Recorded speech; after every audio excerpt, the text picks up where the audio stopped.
Hey guys, Spicy Penguin here, and today I actually wanted to start a fairly short series actually, but a series nonetheless of my different decks. And I started thinking, oh, which one should I start with? You know, I actually have 4 right now, and I thought, well, let's just go in chronological order, that makes sense to me. So, starting with my oldest deck that I still actually keep and use occasionally, and that is actually my Dark Yubel deck. And as you guys can probably tell by my mat, I like Yubel. So let's get started with this deck profile. First thing to be noted is that there is no extra deck. It's just all what it is. So first we're going to start off with 2 copies of Yubel. I mean, that's kind of a staple to this deck, but a third one would be a dead draw. And then we're going to move on to 1 copy of the Terra Incarnate, because you can get it from anywhere, doesn't matter, and Ultimate Nightmare to round out the Yubel set.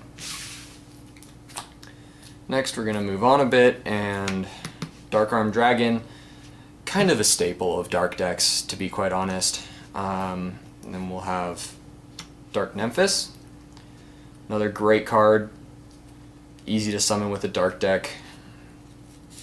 Dark Creator, again, really easy to summon. All 3 of these cards you just bust out purely due to the number of dark cards you have in your graveyard. And Dark Knight Parsath. Again, great card. Summon differently than the other 3 though, which is kind of nice, so if I draw it, it's a good thing. Moving on, Sacred Phoenix of Memphis. A lot of people don't know why I have this in my deck. It's actually a great card, especially with the Terra Incarnate. I mean, you have Terra Incarnate out, it wipes the field every turn. Sacred Phoenix was sent to the graveyard because of a card effect, so it comes back the next turn, wipes the entirety of the spell and trap card zones, and so you just have open avenues to just keep attacking with a 2400 beat stick. Next I have 2 Flucier Dragon, the dual mode beasts. I mean, 2800, hard to argue with, and I can get them out in a jam. It's just a good card to have around. 2 copies of the Calculator. Huge thing in this deck, especially seeing the levels of all those Yubel cards. You know, you have out, say, Terra Incarnate, or even Ultimate Nightmare, you bust out the Calculator. I mean, this thing's at 3000 attack. Easy. Goblin Elite Attack Force, one of the only cards in my deck that is not a dark type, and it's just a beat stick. To be quite honest, that's all it is. Baron Mad King of Dark World, kind of a fodder card. Dark Valkyria, same thing. Twin Barrel Dragon, serves kind of the same purpose. Breaker, again, same thing. And double costing, nice for getting out some higher level cards, especially since everything I'm running in this deck is dark. So you can easily get out, you know, Flucier Dragon with only 1 sacrifice instead of 2. So I use double summon, there's a Flucier Dragon in 1 move. Next we have Sangan, for obvious reasons, and Mystic Tomato, both for getting out dark cards from my deck. Exiled Force, partially for fodder, partially...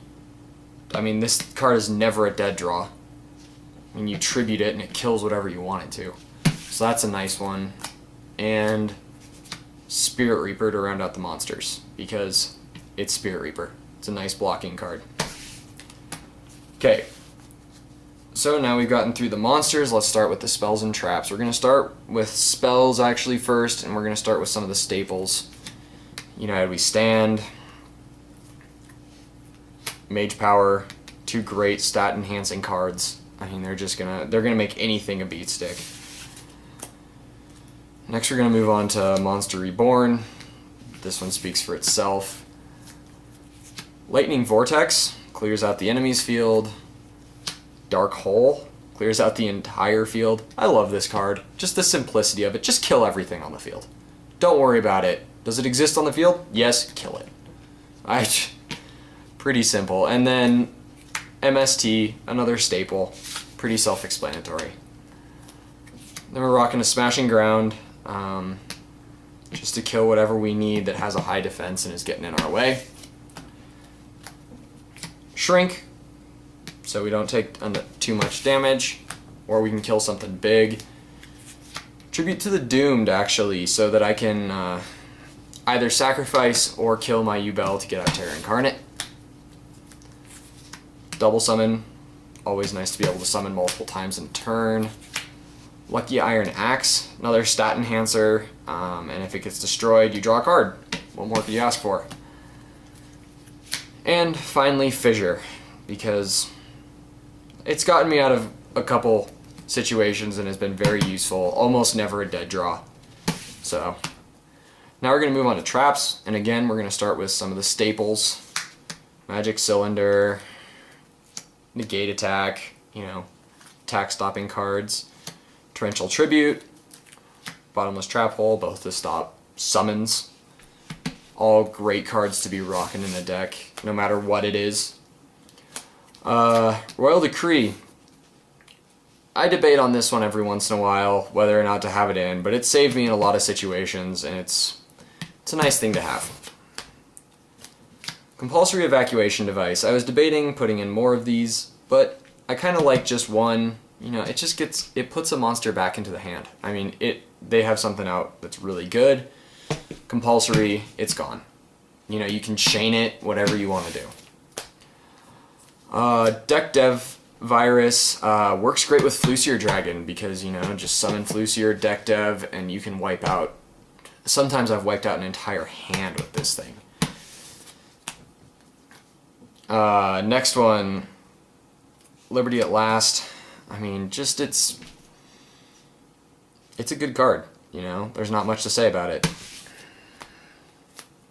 Forceback, another summon stopping card, kind of nice. Security Orb, lot like Enemy Controller, except it's a trap, so you can chain it. They're attacking, just switch it in defense. A lot like Book of Moon also. Grave Lure, it can really stop someone's whole game plan because of just the fact that it puts the top card to the graveyard.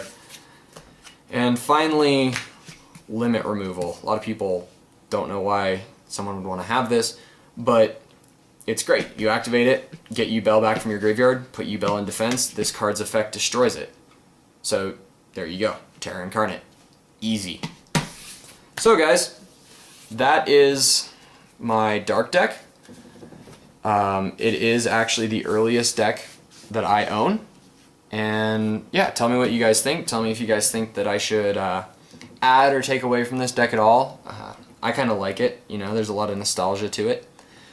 So yeah, thanks for watching, guys. This is Spicy Penguin, and I'm out.